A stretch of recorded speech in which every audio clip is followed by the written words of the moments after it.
E aí, guerreiras e guerreiras, começando mais um episódio, mais um dia aqui na saga Todos os Dias da Residência. Se você está chegando agora, se inscreva, curta, compartilhe, não perder nenhum conteúdo. Hoje é dia 9 de junho. A princípio, no mapa eu não estou escalado para nenhuma cirurgia, mas queria dizer que ontem o mapa ele fluiu bem. As cirurgias acabaram 5h40, 5h50. Então assim, ontem foi um dia que geralmente é bem organizado. E vamos ver como é que fluiu o mapa hoje. Eu não estou escalado em nada, mas com certeza as coisas vão aparecer. E aí eu venho aqui contar pra vocês. Vamos lá pro hospital agora. E aí, só pra deixar claro, consegui um brinquedinho novo, agora eu tive tempo, né? Comprei o suporte pro carro e agora eu consigo gravar os vídeos aqui com vocês enquanto eu tô dirigindo, fazendo as coisas, né? Voltando pra casa, indo pro hospital. E como eu falei pra vocês em um dos vídeos atrás lá, não lembro, que eu queria trazer uma série de conhecimentos sobre o mundo financeiro, ajudar vocês a organizar as finanças, saber os tipos de investimento e como isso pode ser feito, né? Eu vou organizar um cronograma e uma vez por semana eu venho aqui e falo sobre determinado assunto com vocês. Fechou? Então, galera, chegando aqui no hospital, hoje eu consegui estacionar aqui no estacionamento da reitoria. Vamos lá começar o dia, pedindo a proteção de Deus, para que a gente consiga enfrentar os desafios do dia e auxiliar e servir as pessoas da melhor maneira possível, as que cruzarem o nosso caminho. Vamos lá, um dia ensolarado, já está um pouquinho mais quente. Vamos ver o que o dia nos aguarda. E aí, galera, mais um outro dia aqui. Levantei ainda agora. Esse rodízio é bom porque dá para acordar um pouquinho mais tarde. E vamos lá, vamos comentar como é que foi o dia de ontem. Então, cheguei no bloco às 13 horas. Aí, o almoço ontem demorou para chegar, para subir no bloco, né? Todos os dias de manhã, o R1 ele pede o almoço. De manhã cedo, tem até 10h30 para pedir. E aí, o pessoal do refeitório leva até meio-dia. Ontem atrasou um pouquinho mais, demorou para chegar. Aí eu cheguei no bloco, rendi os colegas que iam almoçar ainda. E até as 3 horas não teve nada. Então eu fiquei estudando um pouquinho. Eu e o R2, o Ranieri, que estava de 12 horas. E aí apareceu um caso interessante que eu queria comentar com vocês aqui. Era de um paciente que está sendo acompanhado pela clínica médica.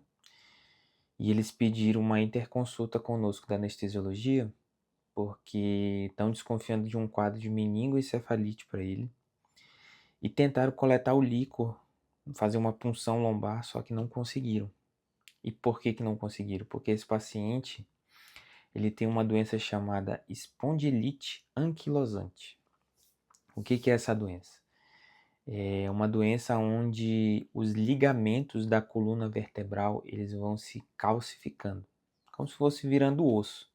E a coluna do paciente ela fica como se fosse um bambu, porque todos os ligamentos eles vão sendo calcificados. E essa calcificação ela começa de baixo para cima, ou seja, da região ali da pelve tem um osso que se chama sacro. A calcificação ela é ascendente, então vem do sacro, aí começa no cóccix, do cóccix vai para a coluna lombar, da lombar para torácica, da torácica para cervical. E esse paciente ele já tinha uma espondilite, ele tem uma espondilite anquilosante avançada. E aí pediram a nossa interconsulta na segunda-feira, porque tentaram fazer a punção, só que ele não conseguiram coletar, né? E aí fizeram heparina, uma dose de heparina para ele. E aí tinha que aguardar pelo menos 12 horas para a gente poder fazer a punção lombar, como se fosse uma hack, né? E aí ontem, na terça-feira, passei o caso pro chefe e tudo. E aí a gente foi lá na enfermaria tentar coletar o líquor. Aí foi eu, mais 2 R2, mais o Paulo, que era o R1, mais o Peralta, que era o R3, mais o Dr. Eduardo. Ou seja, uma junta, né? Porque já sabia-se da dificuldade, que é coletar o líquido dele, né? E eu fui o primeiro a tentar. Quando eu fui colocar o anestésico local, a lidocaína, eu tentei colocar na região do meio da coluna cervical mesmo, com uma agulha bem pequenininha, que é a agulha de aplicação de insulina. Quando eu introduzi a agulha toda já não entrou no ligamento supraespinhoso. Daí a gente já viu a dificuldade, né? E eu falei, eu não vou nem tentar no meio da coluna, que é a técnica mediana. Vou tentar paramediana, que é do lado da coluna, que é uma técnica que a gente usa para desviar dos ligamentos.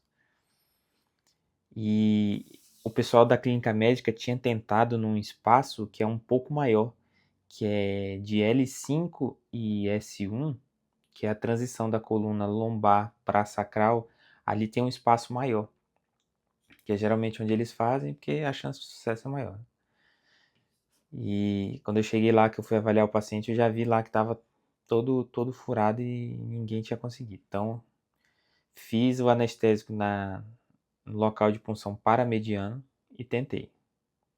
Tentei umas 8, 10 vezes, não consegui. Foi o R2. O R2 tentou 15 vezes, eu acho. Também não conseguiu. Aí foi o R3. O R3 tentou. E tipo assim, todo mundo ia tentando. Eu, por exemplo, tentei num lugar, o R2 tentou em outro. O Peralta, que era o R3, tentou em outro lugar, tentou posição diferente, tentou angular mais a agulha, mas não dava. A coluna totalmente calcificada. Aí o Dr. Eduardo tentou também, não conseguimos. A gente pegou a agulha mais grossa que tinha, que era a 25. Depois tentamos com uma 22, que é uma agulha, é quase um cano da tigre, que é no intuito de, como ela era um pouco mais grossa, a gente conseguisse atravessar os ligamentos, né, e chegar lá no líquido. Mas não deu. Não deu mesmo. A coluna dele totalmente calcificada. Aí eu fui procurar alguma coisa sobre punção difícil, né? E pacientes com essa condição. E eu vi que uma coisa que poderia ter ajudado é a gente ter levado o ultrassom para ver se tinha algum espaço ali que a gente pudesse progredir a agulha, né? A gente tentou, assim, só pela anatomia e tudo, mas que seria uma boa ter usado o ultrassom, né? Aí beleza, ficamos ali acho que uma hora e meia tentando, né? Todo mundo fazendo todo o processo, mas não deu. Aí a gente até solicitou que alguém da clínica médica estivesse acompanhando, né? Que é para ver como é que foi o processo, toda a dificuldade. A residente da clínica médica acompanhou lá. E aí a gente explicou que não dava e vamos tentar entrar em contato com o pessoal da neurocirurgia, que como essa doença ela é uma calcificação ascendente, talvez aqui as regiões as vértebras da região cervical, elas não estejam tão calcificadas quanto a lá da lombar e sacral. Então eles podem tentar uma punção lombar já, uma punção para avaliação do líquido suboccipital, ou seja, bem aqui em cima. Mas aí depende da expertise da equipe, né? Se eles estão acostumados a fazer esse procedimento ou não. Mas a gente vai pedir essa interconsulta com eles. E aí eu retornei pro bloco, isso aí já era... A gente foi para lá 4, um pouquinho. Voltei, era quase 6 horas, aí 6h20 o mundo cai, né? As cirurgias estavam caminhando todas tranquilamente, né? Tava dando 6h30, todo mundo já estava sendo levado para RPA, as salas estavam começando a ficar vazias. Aí chega o pessoal do aparelho digestivo, com um paciente lá que estava em sepse, bem grave, um abscesso hepático. Sei que ele estava com os leucócitos, que eram os glóbulos brancos dele, estavam em 103 mil. Então, assim, estava bem séptico. Estava com noradrenalina, estava com vasopressina. Sim, ele estava invadido de todas as formas e era um paciente muito, muito grave, né? Eu vou até procurar saber hoje o que aconteceu, porque como foi na virada do plantão, o pessoal da noite assumiu e eu fui embora antes da cirurgia ter acabado. Não sei como que ele evoluiu. Aí eu fui lá ajudar o R2, o Ranieri. Nesse meio tempo que ele estava montando, aí o pessoal da gastro chega com uma endoscopia de urgência. Uma paciente estava com hemorragia digestiva alta, ou seja, estava vomitando sangue.